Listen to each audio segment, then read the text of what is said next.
यहाँ सवाल आप लोगों का नहीं है, जो आप लोगों को जो रूम बेचे हैं बिल्डर, उनका क्या कहना है आप लोगों के? यहाँ पे टैक्स किस किस का लग चुका है, जरा हाथ उठाइए जरा। जी, जो कार्रवाई के लिए यहाँ पर पूरे प्रशासन और जमीन ओनर की तरफ से कुछ लोग आए हैं, तो उस पर क्या बताना चाहेंगे, अपना क्या पक्ष रखना चाहेंगे? देखो, पहली बात ये जमीन आदिवासी है, इसके बारे में कोई दोहराई नहीं, कोई दोहराई नहीं, उस पर हम ना बोलते क्योंकि आदिवासी। हाँ, अच्छा, पहली बात मेरी पहचान आपको दे देता हूँ। मेरा नाम है Bhaskar Waghmare, Bhaskar Ishwar Waghmare, Republican party of India Thane शहर जिला का अध्यक्ष हूँ। मैं दलित आदिवासी पक्ष समाज के कार्यकर्ता हूँ। मैं रिपब्लिकन पार्टी दलित और आदिवासी और अल्पसंख्यक माइनॉरिटी लोगों के लिए पार्टी काम करती है। पहली बात ये साफ है, सबको मालूम है, रामदास अठौली जी का पार्टी का मैं ठाणे शहर जिला का अध्यक्ष हूँ और गरीब को लिए काम करने वाला हूँ। मेरे जो मालूम है, आदिवासी पर अन्याय होना नहीं चाहिए, उसकी जमीन है, इसके लिए भी मन में मेरे दुहाई कोई संदेह नहीं, उसके ऊपर अन्याय नहीं। लेकिन जब कोई काम होता है, 2007 में यहाँ पर यहाँ के कुछ लोगों ने उस आदिवासी के साथ जमीन के बारे में 99 साल का एक करार किया है, उसको भाड़े तत्व करार बोलते हैं। वो भाड़े तत्व करार और साठे करार बनाने के बाद इन्होंने आगे की कार्रवाई शुरू की है। तो सर, उसका कोई प्रमाण है? मैं बताता, मैं जब बोलूंगा तो अथॉरिटी बोलूंगा, मैं झूठा। मेरे पास मैंने जो देखा है, मैं किसी के हक में आता हूँ तो मुझे उसकी तहकीकात करके फिर आपके सामने आना मेरा फर्ज है। मैं झूठ मैं लोक प्रहार करके हिंदी समाचार पत्र है, उनकी तरफ से मैं ये नंदा वाघे जिसकी जमीन है आदिवासी की, उसके तरफ से मैं रिप्रेजेंट उनकी प्रतिनिधित्व कर रही हूँ। गए 15 सालों से ये जो फैमिली है आदिवासी, ये न्याय की प्रतीक्षा में है। बार बार इनकी जमीन के ऊपर ये कोई लोग आ जाते हैं, अतिक्रमण करते हैं। ये लोग हम और उनके बेचारे ये अशिक्षित आदिवासी हैं, पढ़े लिखे बिल्कुल नहीं है साहब, और इनकी जमीन ऐसे लोग ले लेते हैं और इसके ऊपर सब एक अवैध कंस्ट्रक्शन करते हैं। अभी इन लोगों के साथ में क्या हो रहा है, ये जो आदिवासी हैं उनको तो पता ही नहीं है, और यहाँ पे करोड़ों का मुनाफा कर ले रहे हैं ये लोग। अभी इसके ऊपर जो बांधकाम कर देते हैं तो नेचुरली है कि जो लोग बेचारे तीसरे आदमी है, जो त्रियस्त पार्टी बोलते हैं, वो लेने आ जाते हैं कि कम भावों में हमको मिल रहा है, लेकिन कोई ये नहीं जान पा रहा है कि ये लैंड किसको बिलोंग करती है, ये आदिवासियों की। दोस्ती के पीछे आदिवासी की जमीन पर बनी सैकड़ों घरों की चालियों पर चलेगा जिला प्रशासन का बुलडोजर। क्या सैकड़ों गरीब होंगे बेघर?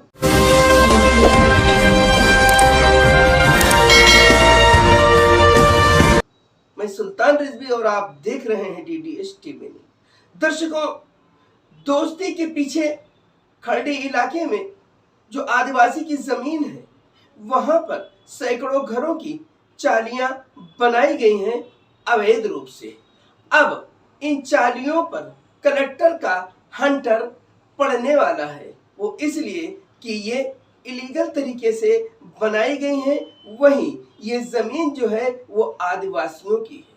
उन आदिवासियों ने कलेक्टर से गुहार लगाई है कि हमारे जमीन पर अवैध रूप से बिल्डरों ने कब्जा करके और इस पर चालियों का निर्माण करके और करोड़ों रुपए कमाए हैं, और हम लोग बेघर हैं, बेरोजगार हैं, एक एक दाने को मोहताज हैं। ऐसा कहना है आदिवासियों का। हालांकि इसमें ये भी बात आ रही है कि जो बिल्डरों ने इस पे घर बनाया है, चालियों का निर्माण किया है, बाकायदा उन्होंने करारनामा किया है। 99 साल का जो है उन्होंने लीज पर लिया है, बाकायदा उसके डॉक्यूमेंट तैयार हुए हैं, उन्होंने करोड़ों रुपए दिए। ये जो जमीन है आदिवासियों की, इसमें जो भी परिवार वाले हैं उसमें कुछ फूट नजर आ रही है, कुछ इधर है तो कुछ उधर है। हम बात कर रहे हैं रमेश वाघे और नंदा वाघे की। वो भी जो है इस जमीन के हकदार है, और उनका ऐसा कहना है कि हमको एक पैसा नहीं दिया गया है और हमको धोखे में रख करके इस जमीन को जो है लीज पर दे करके इस जमीन का कागज बना करके और बिल्डरों को दे दिया गया है। दर्शकों, हम आपको बता दें, मैं खुद नंदा वाघे के घर पे गया था, रबाड़ा में है, और मैं खुद देखा हूं कि वो किस तरीके से गरीबी में अपनी जिंदगी गुजार रहे हैं। मुश्किल से 100 स्क्वायर फीट का उनका घर होगा और 5 परिवार उसमें रहते हैं। ना उनके पास लाइट की व्यवस्था है, ना खाने के लिए गैस चूल्हे की व्यवस्था है। आज भी वो लकड़ियां चुन के लाते हैं और चूल्हे पर खाना बनाते हैं। लोग बीमार हैं, उनकी बच्ची बीमार है, उनके लिए पैसा नहीं है। मैं खुद वहां से मैंने रिपोर्टिंग की थी और लोगों को बताया था कि किस तरीके से इनकी दुर्दशा है, और उन्हीं की जमीन पर लोग घर बना करके और करोड़ों रुपए कमा रहे हैं। अब इसमें 2 लोगों की दुर्दशा सामने नजर आ रही है। एक तो रमेश वाघे और नंदा वाघे का परिवार, दूसरी तरफ जिन गरीबों ने अपने मेहनत मशक्कत की कमाई से यहाँ पर घर खरीदे हैं, किसी ने 4 लाख का लिया, किसी ने 5 लाख का लिया, किसी ने 7 लाख का लिया और किसी ने 10 लाख का लिया, लेकिन आज उनको नोटिस दे दी गई है कि ये तोड़ दी जाएगी, इसलिए कि आदिवासी की जमीन पर बनी है अवैध रूप से। हालांकि उनके लिए एक आरपीआई के जो प्रेसिडेंट है थाने जिले के, वो सामने आए हैं। उन्होंने बचाने की कोशिश की है कि ये अगर टूट जाएगा तो कहाँ जाएंगे, और बाकायदा जो है ये लीज पर लिया गया है, बाकायदा इसका जो है नोटरी है, सब कागज तैयार है।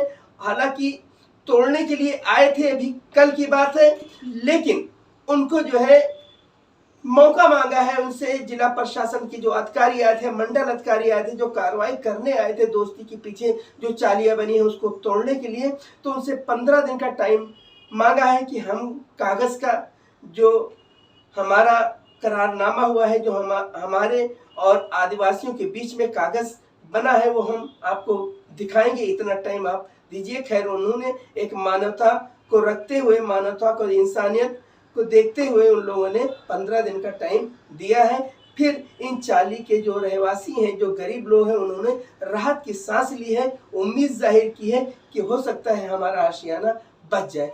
फिलहाल इनके ऊपर जो है वो जिला प्रशासन के कार्रवाई की तलवार लटक रही है। वहीं जो बिल्डर जिन्होंने बनाया है, पैसे कमाए हैं, वो अब घर वालों का फोन नहीं उठा रहे हैं कि जिन्होंने उनसे घर खरीदा है। बड़े मुश्किल की बात है। आप देखिए, ठाकुरपाड़ा में एक साथ 300 घर तोड़ दिए गए, क्योंकि वो फॉरेस्ट की जमीन थी, आदिवासी थी, कलेक्टर लैंड था, वहां पे इलीगल तरीके से बनाया गया था। बिल्डर तो करोड़ों रुपए कमा करके निकल जाता है, लेकिन जो गरीब घर खरीदते हैं वो बेघर हो जाते हैं, रोड पे आ जाते हैं और उनकी भारी दुर्दशा हो जाती है।